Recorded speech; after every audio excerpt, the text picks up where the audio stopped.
This YouTube video contains the following.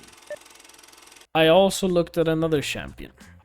And when I looked at this champion, it really clicked. I'm like, of course we're using on this champion for a lot of different reasons, which we will get into. But can you guys guess who it is? Huh? What would tell you?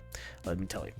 What I've noticed is whenever you get a good piece of mythical like this, there are certain videos explaining about, but they're like hours long, and then you need to find the timestamp and just sort of like look who would be good on, or some of them just rank them and then explain what it does and why it's good. But the champions, the sort of relics that I get that are a little bit more exotic, I kind of want to go a little bit more in depth and explain how I'm thinking, and hopefully that helps you guys as well. This is gonna be a very fun video. It's not a sharp pull. It's a let me just show you guys. Let me show you guys what I'm talking about. In this video, we are assigning this son of a bitch on a champion. Now the question is, who the hell are we gonna choose from? Okay, so I looked briefly at Hell Hades and I typed my most used champions in raid.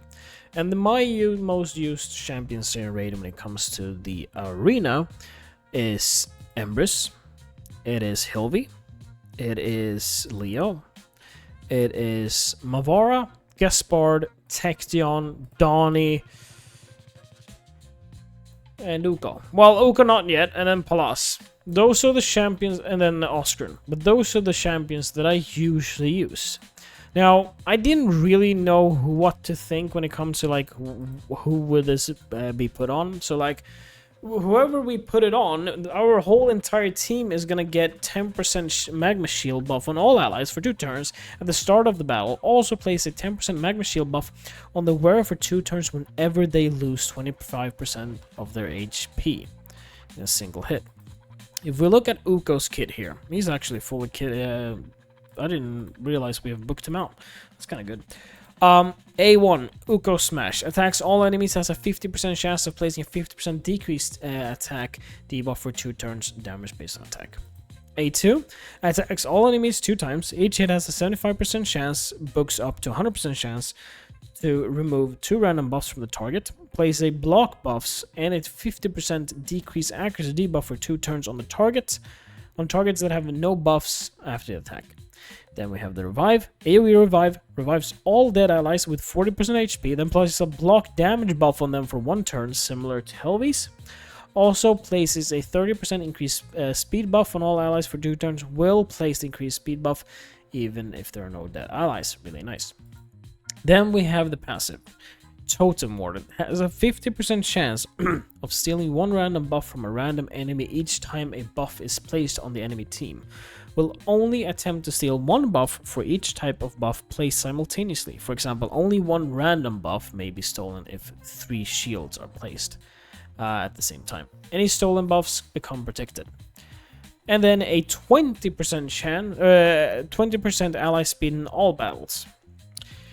Ukko is a choice to use it on, and when I looked at Hell Hades, I'm like, okay, it makes kind of sense. We want to keep Ukko alive. We have a 9-piece Mercurial on him, and he's there to stay alive, to be able to just keep on stealing buffs. But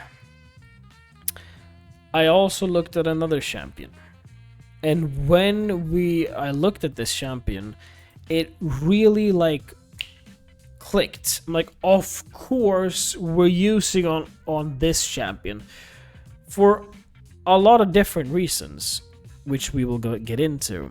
But can you guys guess who it is? Huh? What would tell you? Let me tell you.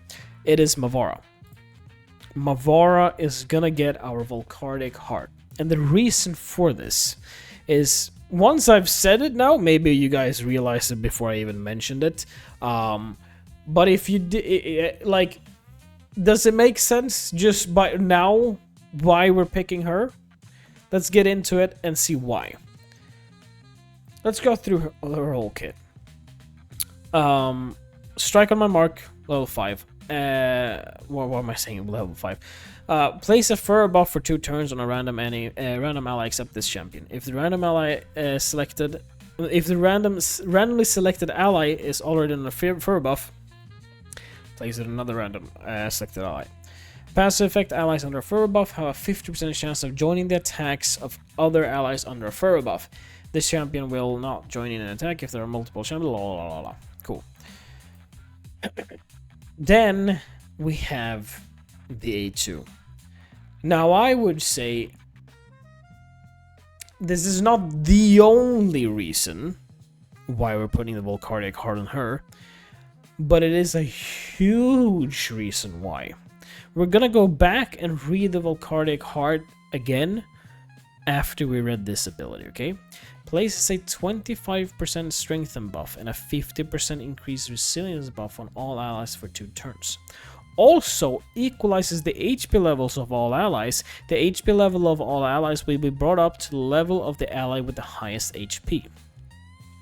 As long as we have a champion that can remain with a lot of health, we're bringing everyone up, ideally up to 100%. And if that is the case, again, we're gonna jump into the Volcardiac heart here. Where places a 10% magma shield buff on all allies for 2 turns at the start of the battle. Also places a 10% magma shield buff on the wearer for 2 turns whenever they lose 25% of their HP in a single hit. This can technically be triggered 3 times. Then we bring the champions up to 100% health again, and then it can be triggered 3 times more once again. For what is that? 2, 4, 6. That's 6 turns, technically speaking, if the damage is high. And when it comes to live arena, I mean, how many champions do we know that can deal insane amount of damage that is going beyond 25% HP? Let me just say a couple. Predator, Empress, Marius. I'm not sure if Bombers would be screwed over by this as well, I think. Nice. Not nice, as in it's nice. A nice champion. But not just that. When it comes to survivability, her A3 revives an ally with 50% HP and 50% turn meter, then places a perfect veil on all allies except this champion for 2 turns. Also places an unkillable buff on this champion for 2 turns. These buffs will be placed even if no allies are revived. So us being able to have the unkillable, being able to revive, and also being able to equalize the HP with a Volcardiac heart, we usually pick Mavara. We're always gonna pick Mavara from now on. And then the passive is for every 8 buffs the enemy teams receive, increase the turn meter of all allies by 20%. For every 16 buffs this champion and their allies receive, heals all allies for 20% of their max HP. This combined with Palas, that brings a lot of buffs as well, which Mavara brings a couple buffs as well. Gaspard brings, at least increased defense shield. And then I don't think Tection brings any buffs on others. But he's a cool champion. So, without further ado, we're going to do this. Mavara. We need to... I can't believe we haven't... We're gonna put the masters in. Sorry, guys. Well, I feel ashamed. Here we go. We're going to equip. And then we're gonna upgrade. So, let's upgrade it. Bam! Upgrade rank. Oh, dude, this is... I don't know. Fuck, man. Oh, damn. Oh, damn. Well, that gives us the HP and the defense. I mean, the stats are kind of whatever. And now we're gonna have a look at the gemstones here. We have the wearer gains an additional 30 accuracy when attempting to place stun. The wearer gains an additional 30 resilience against enemies attempting to place. Okay. Bomb debuffs placed by the wearer. I mean, the wearer deal. No. Yeah. What the hell are we gonna? The wearer ignores 5% of the target's resilience. What are we gonna pick? The wearer's accuracy increases by 5 whenever an enemy. Oof, man, what are we gonna pick? What about deals 5% more damage against enemies with full health? Ew. What about turnometer increases effects are 10% more effective? Are we really going for that? The wearer gains an additional 30 accuracy when attempting to place. We don't place that. The wearer gains an additional 30 resilience against enemies attempting to place. That could be nice. My question is it more worth actually, like, putting 2 of these? You know, I think we're gonna do that. I do think they're stacked, right? What about these? Enemies under a provoke debuff have a 50% chance to land a weak hit on the wearer. Okay. If the wearer loses 20% or more of their max HP from a single attack, the next hit received will deal 20% less damage. Ooh. Okay. If the incoming damage will exceed 30% of the wearer's max HP, decreases the damage received by... Ooh. Okay. The wearer receives 5% less damage from a single... Okay. The wearer receives counterattacks. Damage received by the wearer decreases by 1% for every...